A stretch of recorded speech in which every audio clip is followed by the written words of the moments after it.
Но вообще, глядя на ту форму, которая сопутствовала Старых перед Олимпийскими играми, это, конечно, такая темная история вот с этим допингом. Но как ее не хватало тогда в Сочи, мы все это прекрасно понимаем.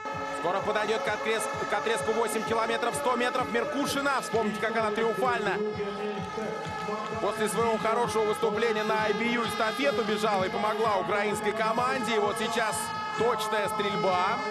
Na którym miejscu ostatecznie skończy Magdalena Gwizdon. Na razie jest druga na strzelnicy. Да, это серьезно. Ох ты, Меркушина. Вот уж тот самый подъем. Достани, дохрипи, смоги, Роберт Рождественский.